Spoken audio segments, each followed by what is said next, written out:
So the new firmware update 4.0 has just been released for the a7 IV, and this video is not about the benefits and features of that update. However, I will overlay them on the screen right now so you can pause this and look at it if you're interested. What this video is about is how to properly update your a7 IV so it does not turn into a brick. And if you don't know what that terminology means, pretty much when I say brick, it means your camera breaking. There have been many reports of Sony users updating their cameras recently, whereas the firmware update caused their camera to not operate correctly or just completely clunk out. So in this video, I'm going to go over how to properly update your a7 IV so it does not break. So I am a proud owner of two a7 IV cameras, which I have had since 2022. Now, I was embarrassed to find out before I recorded this video what firmware am I even operating on, because to be honest with you, I know there was a firmware that came out maybe 2 years ago. I don't think I ever downloaded that, which I was correct. I actually pulled out my a7 IVs and I found out that I am actually still running my cameras on firmware 1.00. I'm not sure. I don't think that's the one that shipped with the camera. You know what? Now that I remember, when I bought my second a7 IV, that firmware had just came out. So my second a7 IV shipped with that firmware, but I had the first a7 IV with firmware 1.0.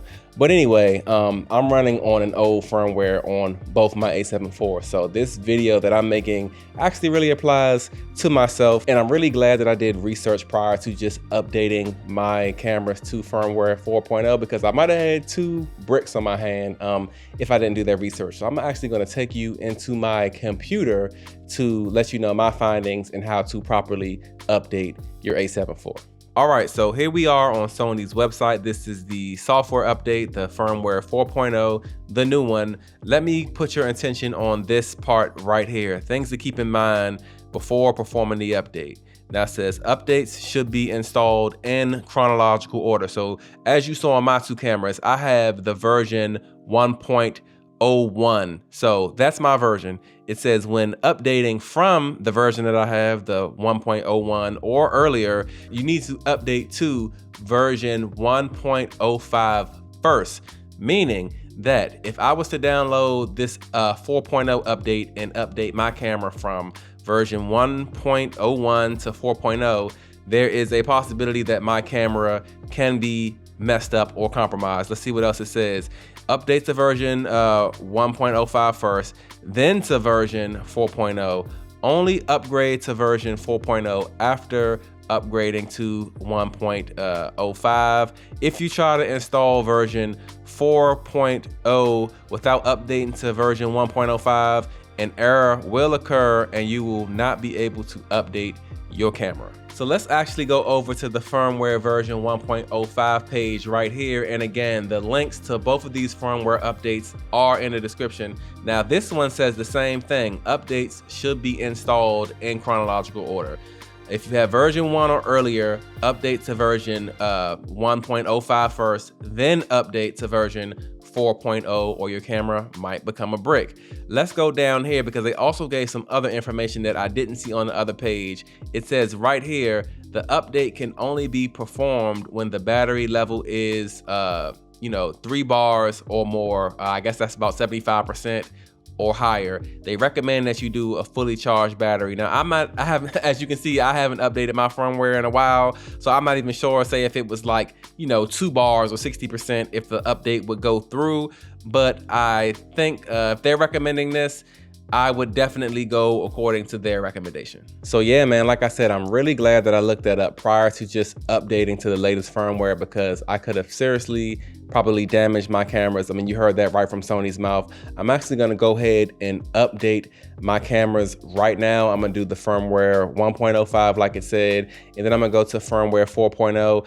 I'm gonna come back and I'm gonna tell you guys how long each update process takes, just in case you're wondering that, and then we'll close this video out. Okay, so just like that, I am done updating one of my cameras. So just so you know, to download the firmware 1.05 from Sony's website, it it took about 35 seconds to download. Once I dragged that file onto an SD card and loaded it into my camera, it took my camera approximately 4 minutes and 20 seconds to complete the firmware update. And the same thing was for the firmware 4.0. I downloaded it, it took about 30 to 40 seconds, and then I dragged it onto the SD card, put the SD card in my camera, and that one took exactly 4 minutes to update my camera to version 4.0. So I actually experienced one thing that I saw in the directions that I actually did not highlight when I was going over the firmware update pages. I saw something on there that said, do not change the name of the firmware update. Now, when I downloaded the first version, the version 1.05, it was called body data. So I downloaded that.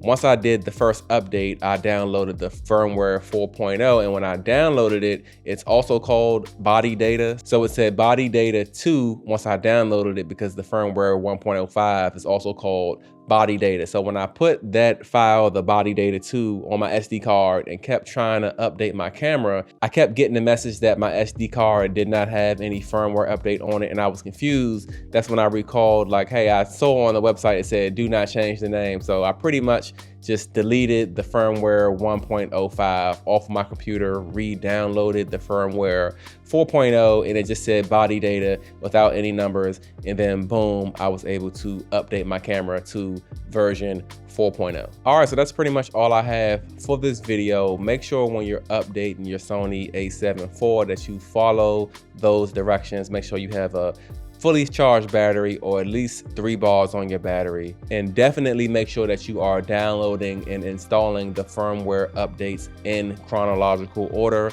In my case, I had version 1.01 coming in, so I had to go to 1.05, download that, and then download firmware 4.0. So I follow the directions. I have documented proof here with this video that I follow directions. So if my camera turns into a brick, Sony, we are going to have a problem. But like I said, that's all I have for this video. If you did find value in it, I would appreciate if you like this video, comment, and subscribe, and I'll see you guys in my next video. Peace out.